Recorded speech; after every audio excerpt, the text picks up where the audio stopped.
Thì cụ thể ở đây chúng ta có 4 sheet là sheet bảng 1, bảng 2, bảng 3, bảng danh mục. Và đồng thời chúng ta sẽ có một cái mục lục. Trong đó chúng ta viết lại tên của các sheet và các ô chúng ta cần di chuyển tới trong các sheet đó. Công việc tiếp theo là chúng ta sẽ tạo ra một cái đường link để di chuyển nhanh tới các vị trí mà chúng ta đã chỉ định trong từng sheet. Thì cách làm như sau. Các bạn sẽ sử dụng hàm hyperlink. Hàm hyperlink là hàm tạo ra liên kết ở trong Excel. Và trong đó chúng ta sẽ có này, link location chính là cái vị trí mà chúng ta sẽ tham chiếu tới. Thì cách viết như sau. Đầu tiên bạn sẽ đặt dấu nháy kép và viết dấu thăng bằng cách giữ phím Shift bấm số 3 để tạo ra cái dấu này. Sau đó chúng ta nối với tên của sheet.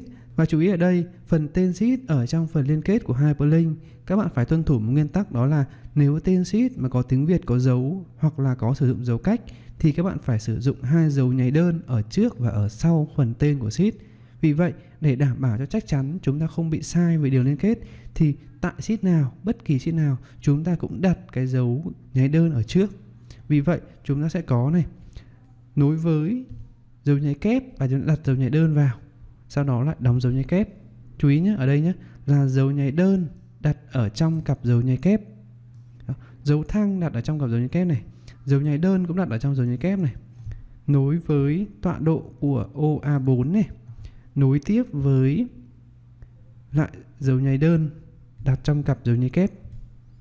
Nối với, ở đây lại đặt dấu nháy kép và có dấu chấm than. Nối với tọa độ ô cần di chuyển.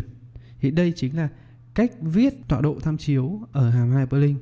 Bởi vì các vị trí ô A4 và ô B4 chúng ta không thể viết trực tiếp ở trong cặp dấu nháy kép dưới dạng text được, bởi vì đây là tọa độ tham chiếu. Do đó chúng ta sẽ phải sử dụng các cái dấu nối để có thể viết được ở dưới dạng tham chiếu. Và để viết như vậy thì các bạn để ý là phần tên sheet này thì nó bao giờ cũng đi kèm với dấu nháy đơn ở trước và dấu nháy đơn ở sau. Đồng thời nó có một dấu chấm than trước khi chúng ta nối với cái điểm tọa độ. Và như vậy đây sẽ là cách viết đúng cho phần tọa độ link location. Tiếp theo chúng ta sẽ lấy phẩy một cái để viết phần friendly name, tức là tên đại diện cho đường link. Thì chúng ta sẽ có này, link tới bảng 1 chẳng hạn. Đó. Các bạn có thể viết cái gì cũng được vào cái vị trí này, nhưng phải đặt ở trong cặp dấu nháy kép, bởi vì nó sẽ là tên đại diện cho đường link. Bây giờ mình sẽ nhấn Enter.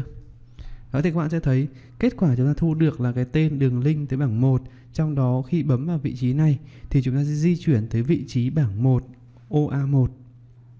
Bây giờ mình sẽ bấm thử cho các bạn xem. Đó, nó sẽ ngay lập tức di chuyển tới vị trí ô A1 của bảng 1. Bây giờ quay trở lại phần đề bài.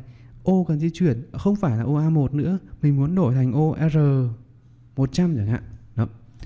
Thì ngay lập tức vẫn cái đường link này chúng ta không cần phải thao tác lại, chúng ta chỉ cần kích vào là nó đã di chuyển tới vị trí ô R100 đây rồi. Đó. Rất là nhanh chóng. Thì các bạn muốn link tới vị trí nào thì chúng ta chỉ cần thay đổi ở cái phần bảng bên trái này thôi, là chúng ta sẽ tự động thay đổi cái đường link mong muốn. Mình sẽ đặt lại là ô A1. Tương tự như vậy, chúng ta chỉ cần sao chép công thức này cho các dòng bên dưới là chúng ta đã có được kết quả rồi. Trong đó chúng ta sẽ thay đổi cái phần friendly name với từng cái đường link. Các bạn chỉ cần đổi thôi. Ở đây là link tới bảng 2 này, đây là link tới bảng 3 này, rồi ở bên này là link tới bảng danh mục này. Đó. Rất là đơn giản để chúng ta có thể thay đổi cái đường link. Chỉ cần thay đổi phần tên friendly name thôi. Còn các phần tọa độ này chúng ta không cần phải thay đổi nữa, chỉ cần viết một lần thôi là kết quả có thể dùng được cho tất cả các nội dung bên dưới. Bây giờ mình sẽ di chuyển lần lượt này. Link tới bảng 2, bấm thử. Dữ liệu bảng 2, vị trí ô A1. Link tới bảng 3, vị trí ô A1 của bảng tháng 3. Link tới bảng danh mục thì di chuyển tới vị trí ô D4 của bảng danh mục, chính là vị trí này. Đấy, các bạn thấy tùy theo chúng ta đặt theo ô di chuyển là ô nào thì cái đường link nó sẽ tự động dẫn chúng ta tới cái vị trí đó. Rất là đơn giản. Thì như vậy có thêm bao nhiêu sheet thì các bạn chỉ cần liệt kê tên sheet vào đây thôi và đưa thêm các cái ô tọa độ cần di chuyển là chúng ta đã có thể có đường link để di chuyển tới các sheet đó rồi. Thì cảm ơn các bạn đã chú ý theo dõi. Hẹn gặp lại các bạn trong những bài học sau.